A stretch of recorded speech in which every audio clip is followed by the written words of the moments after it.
इस मार्ग पे चले थे और देखो इनके जीवन का ऐश्वर्य। यदि उस ऐश्वर्य को देख करके आप इस पथ पर चलने की अभिप्सा कर रहे हैं तो आपके भाग्य में होगी एक दुर्भाग्यपूर्ण असफलता। तब सफल नहीं हो पाएंगे, क्योंकि आपकी दृष्टि उस ऐश्वर्य पे है, आपकी दृष्टि भगवान पे तो है ही नहीं। तो फिर आप चलना मत, फिर आप अपने आप को ऑर्डिनरी ही समझना, एक सामान्य इंसान समझना, फिर ज्यादा स्वांग मत भरना। ये बड़े खतरनाक सिद्ध हो जाते हैं। अच्छा, किसी किसी के तो मतलब बन जाते हैं, वो ना चाहें तब भी बन जाते हैं, और किसी किसी के बनते नहीं है, वो खुद भरते हैं। मतलब सबसे ज्यादा सौभाग्यशाली व्यक्ति वो है अध्यात्म में जिसको साधना करते समय ज्यादातर लोग उसकी उपेक्षा करते हैं, उसके बारे में जानते नहीं है। वो सबसे ज्यादा सिक्योर है, सबसे ज्यादा सौभाग्यशाली। लोगों की दृष्टि में बावड़ा सा है, ऐसे सामान्य। ये बड़ी कृपा है उसके ऊपर। जो लाइट में आ जाते हैं बड़े खतरे हैं फिर। तो ये ऐसा ग्रंथ है प्रामाणिक कि इसके लिखने वाले और जिसको आधार बना करके ये लिखा गया वो सब सत्य पे आधारित था। तो सत्य पे आधारित जो भी चीज होगी, जो भी वस्तु होगी, वो त्रिकाल में सुगंध देगी। चाहे वो कोई ग्रंथ है, चाहे वो कोई मनुष्य है, चाहे किसी के कोई शब्द हैं, कुछ भी है, सत्य पे आधारित जो भी उत्पन्न होगा वो त्रिकाल में सुवासित होगा। कोई अध्यात्म मार्ग पे चल रहा है ना और सत्यनिष्ठ है तो उसका ब्रह्मचर्य जीवन भी सबको अच्छा लगने वाला होगा। सन्यासी बनेगा वो भी अच्छा लगने वाला होगा। गृहस्थी होगा वो भी सबको अच्छा लगने वाला होगा। सम्मान करते हैं ऐसे गृहस्थियों का जो अपने गृहस्थ धर्म पर सत्यनिष्ठ होकर के चलते हैं। और कोई वानप्रस्थी होगा वो भी बहुत अच्छा होगा। सत्य जिसके जीवन में है वहां से सुगंध आएगी। एक मतलब बिना कहे एक अट्रैक्शन होता है, लोगों की अच्छी दुआएं उसके लिए निकलती हैं जो भी सत्य पे आधारित जीवन जिएगा, चारों वर्णाश्रमों में। और काम कुछ भी करता हो, वो कोई छोटा काम करे बड़ा काम करे।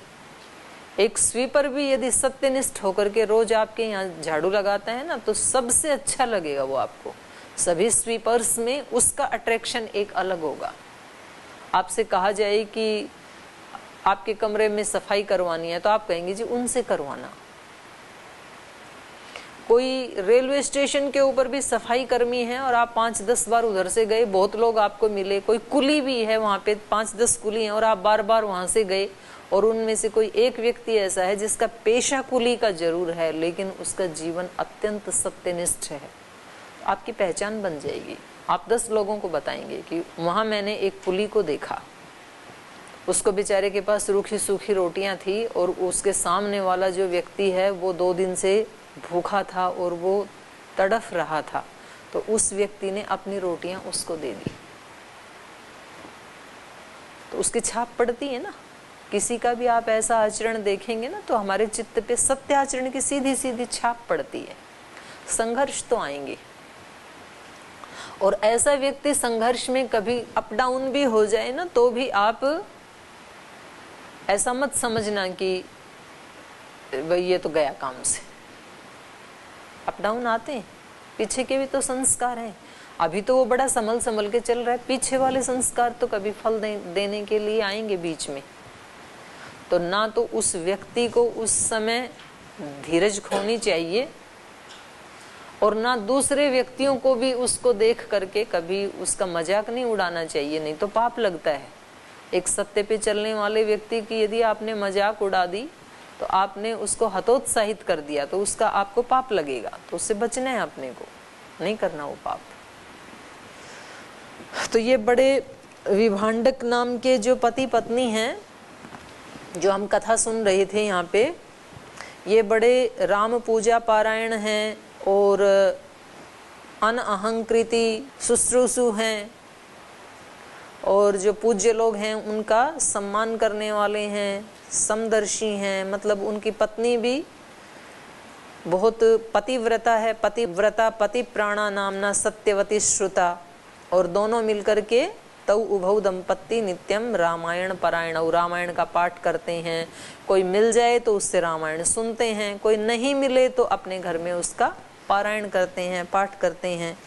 तो ऐसे हैं ये। और जितना पॉसिबल हो अन्न का दान करते हैं, जल का दान करते हैं, और कुआं बावड़ी बगीचे आदि जितना इनके पास, वो तो राजा हैं तो उन्होंने तो कितने बनवाए, असंख्य, असंख्यतान वितेन तुः, असंख्य ऐसे पुण्य के काम उन्होंने करवाए। तो जब उस व्यक्ति का सुयश फैला दूर दूर तक, जब कोई व्यक्ति सत्यनिष्ठ काम करता है ना, तो उसका पता नहीं बिना ही कोई पंपलेट बांटे उसका सुयश फैल जाता है। तो फिर अच्छे लोग उसको ले आते हैं। एक मतलब सामान्य व्यक्ति भी, वो कोई साधु नहीं था, सन्यासी नहीं है, पर उनका सुयश जब वो सत्यनिष्ठ जीवन जीते हैं तो फिर अपने आप पहुंच जाता है कहीं कहीं।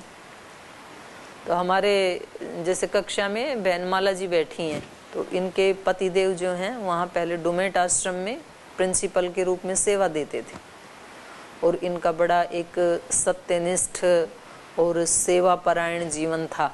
एक विनम्रता से अपने 100% सेवाएं देना, और ऐसे संतों, तो पहले तो इनको वहाँ पकड़ लिया इतने बड़े संतों ने,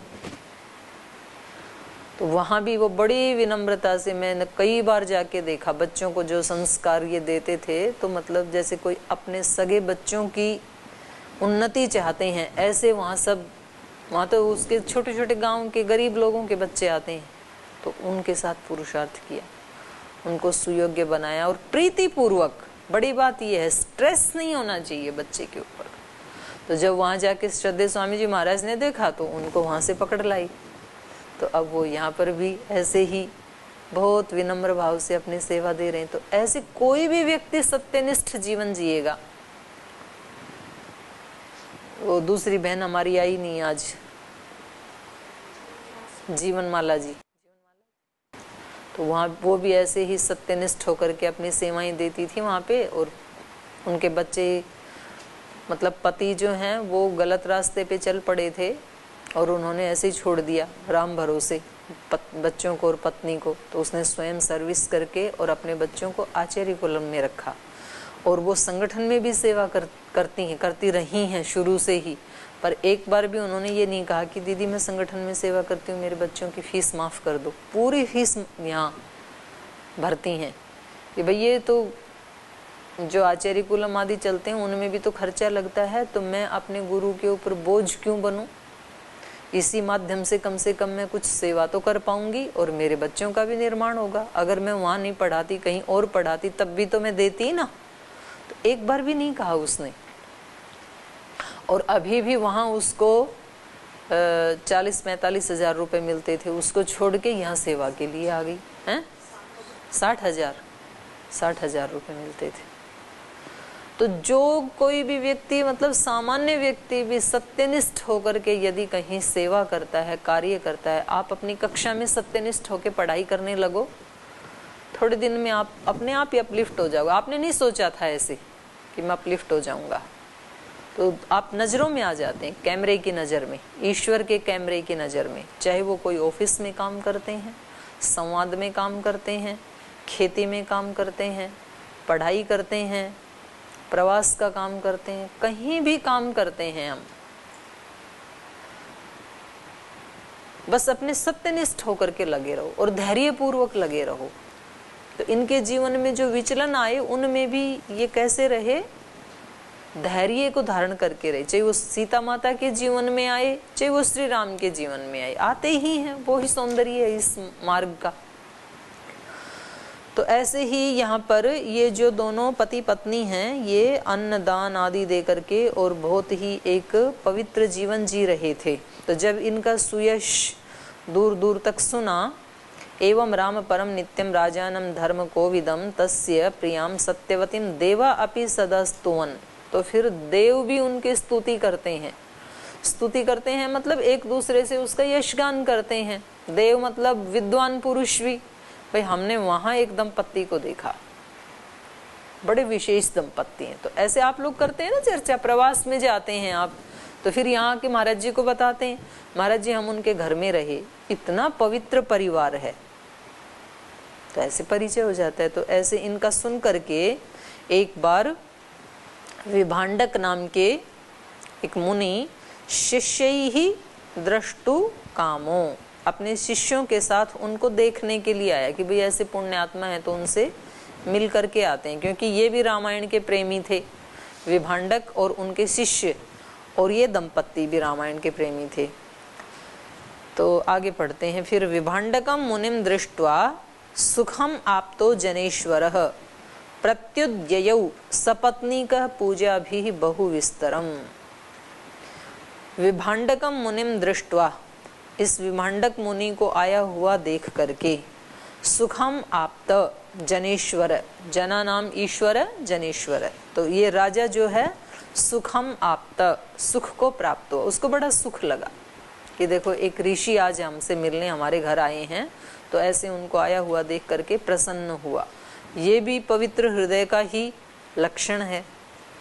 किसी को अपने घर, गृहस्थियों का ये धर्म होता है कि अपने घर में किसी अतिथि को आया हुआ देख करके प्रसन्न होते हैं, और अतिथि को क्या समझते हैं? भगवान समझते हैं। अतिथि देवो भव, कि साक्षात भगवान ही इनके रूप में आज मेरे घर आए हैं, तो ये बड़े प्रसन्न हुए। और यदि किसी का प्रामाणिक जीवन नहीं है तो अतिथियों को देख के क्या कैसा लगता है? जो प्रवास पे जाने वाले उनका अनुभव होगा, किसी किसी के घर में जाते हैं तो क्या रिएक्शन मिलता है। फिर पकड़ लाए आज इन चारों को, 4 दिन पहले तो विदा किया ही था, आज नए ले आए। अब वो बेचारा संकोच करता है, अरे भगवान तू मेरे कोई कह लेना, इनके सामने तो मत बोल। लेकिन वो ऐसा बोले तो और जोर से स्टार्ट होती है। फिर बोल तेरे को क्या पता, वो जो रोटी बनाती है उससे पूछ उसका क्या हाल बनता है। तो ये भी होता है। तो जो ऐसे धर्मात्मा होते हैं, उन्होंने उनको आया हुआ देख करके सुखम आप्त, उनको सुख की प्राप्ति हुई। प्रत्युद्ययौ सपत्नीकः, और तुरंत वो सपत्नी का, पत्नी सहित, पूजा भी बहु विस्तरम, उनके पास गए और विस्तृत उनकी पूजा की, माने पूजा की सामग्री के साथ, पत्नी के साथ उनको आया हुआ देख करके उनका स्वागत सत्कार किया।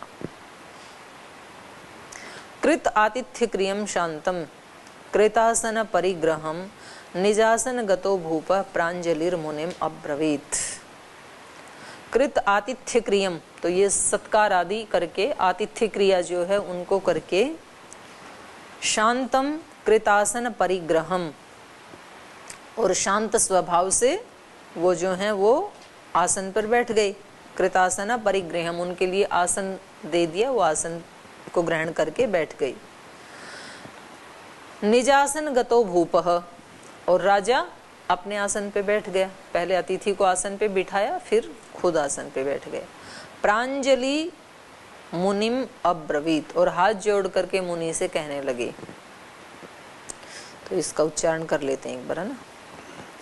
भगवन् कृतः कृतोद्य त्वदभ्यागमेन भोः सताम् आगमनं सन्तः प्रशंसन्ति सुखावहम् यत्र स्यान्महतां प्रेम तत्र स्युः सर्वसम्पदः तेजः कीर्तिर्धनं पुत्र इति प्राहुर्विपश्चितः तत्र वृद्धिं गमिष्यन्ति श्रेयांस्यनुदिनं मुने यत्र सन्तः प्रकुर्वन्ति महतीं करुणां प्रभो यो मूर्धनि धारयेत् ब्रह्मन् विप्रपादतलोदकं सस्नातो सर्वतीर्थेषु पुण्यवान्नात्र संशयः मम पुत्राश्च दाराश्च सम्पदश्च समर्पिताः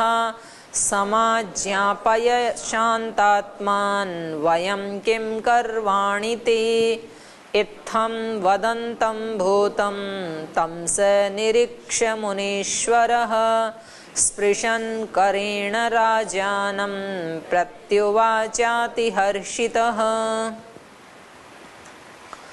तो उनके सामने बैठ करके और हाथ जोड़ करके राजा ने कहा, भगवान कृतकृत्यो अद्य, आज मैं कृतकृत्य हो गया, धन्य हो गया।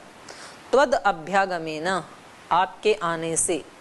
भोः भगवन, हे स्वामी, हे मुनि, हे सन्यासी, भो भगवन, त्वद अभ्यागमेन अद्य कृतकृत्यो, आपके आने से मैं आज धन्य हो गया, कृतकृत्य हो गया। सताम आगमनम संतः प्रशंसन्ति सुखावहम, क्योंकि सताम आगमनम, जो सत्पुरुष हैं उनके आगमन को, संतः, जो संत लोग हैं वो प्रशंसन्ति, उसकी प्रशंसा करते हैं। माने श्रेष्ठ पुरुष जो हैं वो सज्जनों के, संतों के आगमन को प्रशंसन्ति, सुखदाई बताते हैं। सुखावहम, तो मुझे बड़ा सुख हुआ, क्योंकि संतों का आना अपने आप में ही सुखदाई होता है।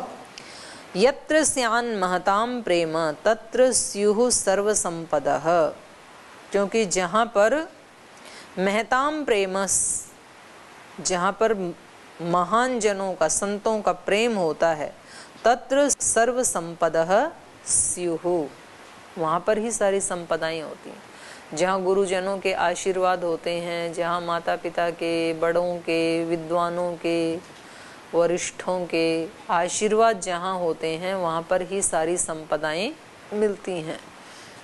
क्योंकि वहाँ पर उनके आशीर्वाद से ना उनका चित्त शांत रहता है फिर। और यदि बड़ों के आशीर्वाद नहीं मिलते हैं ना, तो वो पुरुषार्थ तो करता है पर उसका व्यक्ति का चित्त ऐसे ऐसे करता रहता है, हिलता डुलता रहता है। तो इसलिए अपने चित्त को शांत करने के लिए एक उपाय ये है कि अपने से बड़ों के चित्त को हमेशा कैसा रखें, शांत रखें। तो उनके शांत मन से जो शांत वाइब्रेशन निकलती हैं, तो उससे ये व्यक्ति, जैसे कोई बड़ा व्यक्ति आता है, जैसे महाराज जी आते हैं या पूज्य आचार्य जी आते हैं, तो जब तक आप उनको प्रणाम नहीं कर चुके तब तक आपके मन में कुछ ऐसे रहता है कि कुछ करने योग्य है और मैं उसको कर लूं। लेकिन जब आपने जाकर के आराम से उनको साष्टांग प्रणाम किया या दंडवत प्रणाम किया, उसके बाद प्राण क्या हो जाता है, शांत हो जाता है। उससे पहले प्राण ऊपर उद्वेलित रहता है। तो ऐसे ही जीवन में यदि आपको पूर्ण शांत रहना है तो अपने से बड़ों के प्रति, वो मिले तो वैसे कर लो, नहीं मिले तो भावनात्मक रूप से अपने जो माता पिता गुरुजन हैं उनके प्रति एक उसका भाव, कृतज्ञता का भाव रहे, तो फिर उससे हमारा मन शांत रहता है। तो उससे बड़ों का प्रेम भी मिलता है। यत्र श्यान महताम प्रेम, जहाँ बड़े लोगों का प्रेम रहता है, तत्र स्युः सर्व संपदा, वहाँ सब संपदाएं आ जाती हैं। मैंने सबसे बड़ी संपदा तो ये है कि अपने से बड़ों का प्रेम मिले। तेजः कीर्ति धनम पुत्र इति प्राहु विपश्चितः, विपश्चितः प्राहु, ऐसा विद्वान लोग कहते हैं कि वहाँ पर तेजः, जो कुछ भी उनके पास आता है वो कैसा होगा, तेजस्वी। धन तेजस्वी भी होता है और निस्तेज भी होता है। कई बार छोटी सी कमाई में ही लोग बहुत अच्छे अच्छे काम कर जाते हैं, और कई बार इतनी बड़ी नौकरी थी, सारी जिंदगी कहाँ गया वो पैसा पता ही नहीं चलता है लोगों को। कोई बरकत ही नहीं, कोई तेजस्वी ही नहीं, कोई तेजस्विता ही नहीं उसके धन में। तो यहाँ पर ये केवल धन के बारे में नहीं, सभी संपत्तियों के बारे में है। वो तेजस्वी भी हो सकती है, निस्तेज भी हो सकता है। विद्या तेजस्वी भी हो सकती है, निस्तेज भी हो सकती है। इसलिए हम पाठ के प्रारंभ में ही भगवान से क्या प्रार्थना करते हैं, तेजस्विनावधीतम अस्तु, हमारा पढ़ा हुआ तेजस्वी हो। कई बार व्यक्ति बहुत ज्यादा पढ़ जाता है लेकिन वो जो पढ़ा था उससे कुछ तो निकला ही नहीं, तो फिर वो तो निस्तेज हो गया। ना खुद के जीवन में कोई बड़ा कोई परिवर्तन आया, ना किसी दूसरे के जीवन में परिवर्तन कर सका व्यक्ति। तो फिर ये क्या हो गया, पढ़ना पढ़ाना केवल एक मनोरंजन हो गया, निस्तेज। बोलते रहो ऐसे ही सारी जिंदगी भर और बाँचते रहो सारी जिंदगी भर, भाषण देते रहो, उससे परिवर्तन क्या हुआ। जीवन में यदि छोटा भी परिवर्तन हुआ तो पढ़ना सार्थक है, पढ़ाना भी सार्थक है। पढ़ने और पढ़ाने से थोड़ा भी परिवर्तन नहीं हुआ, यदि मतलब मैं ये नहीं कह रही हूं कि उसको उसमें अप डाउन नहीं आएंगे, वो आएंगे, लेकिन आदमी शुरू तो करे चलना। जब चलना शुरू ही नहीं करेगा तो फिर उस रास्ते के बारे में ग्रंथ बांचने से फायदा क्या? फिर तो कोई फायदा नहीं है। हमने सारी जानकारियां ले ली हैं, पूरे भारत की जानकारी ले ली। दिल्ली जाना है तो कितने किलोमीटर है, यहाँ से कितनी दूरी लगेगी, क्या क्या साधन हैं, शिमला जाना है तो कितनी दूरी पड़ेगी, जम्मू कश्मीर जाना है तो कितनी पड़ेगी, वहाँ कौन कौन से घूमने के साधन हैं, कौन कौन से अच्छे अच्छे दृश्य हैं, कहाँ कहाँ जाना है, सारा जान लिया। लेकिन बैठे हैं वैदिक गुरुकुल में, कदम बढ़ाया नहीं कहीं भी। तो फिर वो एक वजन जैसे हो जाएगा। फिर जानकारी एक तो होती है कि भाई ठीक है सहज रूप से आ गई और वो हमने केवल जानकारी के लिए ही जानकारी ली थी, तो ठीक है, फिर उसका कोई दिक्कत नहीं है, जानकारी के लिए जानकारी ली थी तो। और यदि वो जानकारी आगे बढ़ने के लिए लिए थी फिर नहीं बढ़ पाई, तो फिर वो जानकारी क्या हो जाएगी?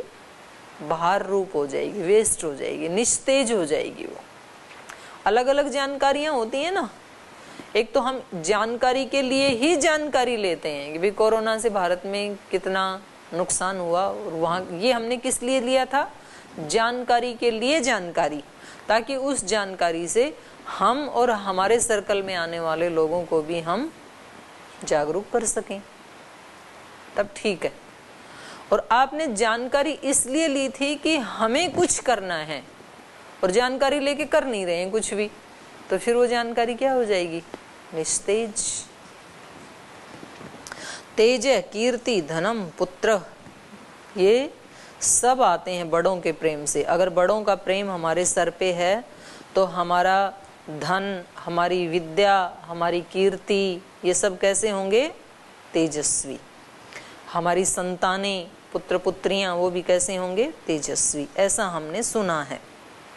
तत्र वृद्धिम गमिष्यन्ति श्रेयांसी अनुदिनम मुने यत्र संतः प्रकुर्वन्ति महतीम करुणाम प्रभो। हे प्रभो, जहाँ संतों की महतीम करुणाम प्रकुर्वन्ति, संतः यत्र महतीम करुणाम कुर्वन्ति प्रभो। हे प्रभु, जहाँ ये संत जन बहुत बड़ी कृपा कर देते हैं, उनकी करुणा जब हो जाती है, तत्र वहाँ श्रेयांसी अनुदिनम वृद्धिम गमिष्यन्ति, तो जो श्रेष्ठताएं हैं वो दिन प्रतिदिन आगे बढ़ती हैं। तो कोई अध्यात्म मार्ग में चल रहा है तो उसके ऊपर यदि गुरुजनों की कृपा है, गुरुजनों का प्रेम है, तो धीरे धीरे उसकी श्रेष्ठताएं, उनके गुण जो हैं वो वृद्धि को प्राप्त होते हैं। तो ये जो डिस्टेंस एजुकेशन है और गुरु के पास रहने वाली जो एजुकेशन है, तो उसमें ये एक अंतर था, क्योंकि गुरु के पास रहते हैं ना, तो गुरु की जो लाइव जो वाइब्रेशंस हैं वो भी हमें मिलती हैं, वो भी हमें टच करती हैं, तो उससे भी हमारा आगे शक्ति में शक्तिपात जिसको कहते हैं। अब जैसे धीरे धीरे कोरोना के कारण क्या हो गया? डिस्टेंस एजुकेशन, ई एजुकेशन, उसी पे पढ़ रही हैं अभी। तो उसमें फिर वो कुछ बच्चे फिर यही सोच करके कि ये स्क्रीन के सामने बैठे रहो, बस कुछ आनंद ही नहीं आ रहा है, तो वहां पर फिर हमें क्या करना पड़ेगा? अब हमें फिजिकल वाले को हटाना पड़ेगा, अब हमें इससे ऊपर मन के साथ कनेक्ट होना पड़ेगा। एक तो शारीरिक रूप से कनेक्ट हैं, आप सभी कनेक्ट हैं, और जब हम दूर से पढ़ते हैं तो फिर शरीर से तो कनेक्ट हो ही नहीं सकते हैं, तो मन से कनेक्ट होना, मन से मन की बात होना, और उससे भी आगे फिर आत्मा का आत्मा के साथ कनेक्ट होना, तो फिर वो वाइब्रेशंस भी मिलेंगी, दूर होने से भी मिलेंगी, ऐसी बात नहीं है। तो एक शिक्षा तो द्रोणाचार्य जी ने अर्जुन को दी, तो वो क्या था? फिजिकल, उनका तो फिजिकल पास बैठ के पढ़ाते थे, तो फिजिकल कनेक्शन था। और एक एकलव्य शिक्षा ले रहा था उन्हीं द्रोणाचार्य से, तो वो क्या था? आत्मा का कनेक्शन, मन का कनेक्शन। तो कभी ऐसे दूर रह करके भी हमें कुछ सीखना हो, ऐसा अवसर आए, तो दोनों ही अवसर में हमें अलग अलग लाभ उठाना है और उठा सकते हैं। तो फिर आपको वो ही वाइब्रेशंस मिलेंगी, वो ही शिक्षा मिल गई एकलव्य को, बल्कि कहीं उससे भी ज्यादा मिल गई। अर्जुन से भी बड़े धनुर्धर थे वो। कभी भी गुरु द्रोणाचार्य के शिष्यों की जब बात आएगी तो एकलव्य का नाम अर्जुन से भी ज्यादा यशस्वी के रूप में याद किया जाएगा। तो कहीं भी बैठ के व्यक्ति करे तो ऐसे विनम्रता पूर्वक ये पूछ रहे हैं इनसे, ऋषियों से, कि जहाँ संतों की कृपा होती है, करुणा होती है, वहाँ जो श्रेयांसी, जो श्रेष्ठताएं हैं, जो हमारे गुण हैं, वो दिन प्रतिदिन वृद्धि को प्राप्त होते हैं। तो ये 19 श्लोक तक हमने पढ़ा, कल पढ़ेंगे फिर शेष।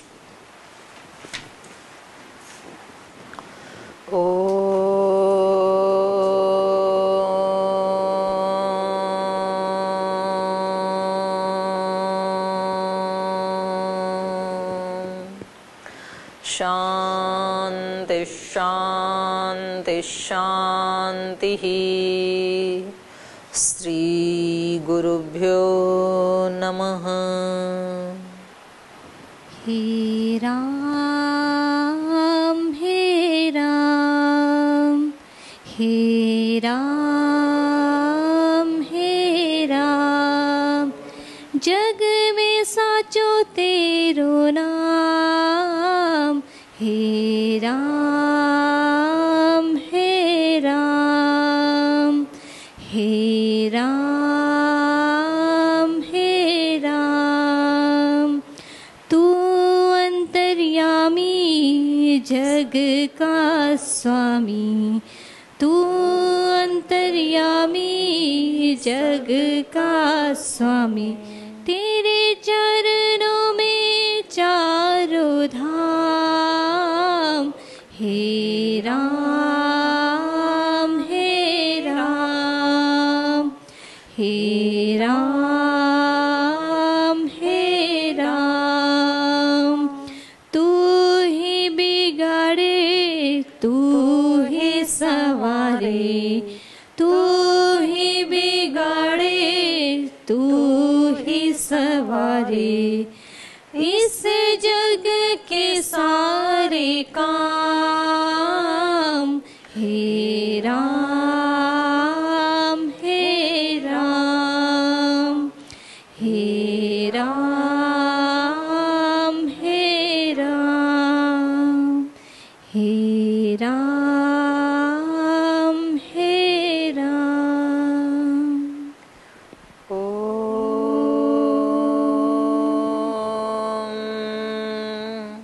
श्री गुरुभ्यो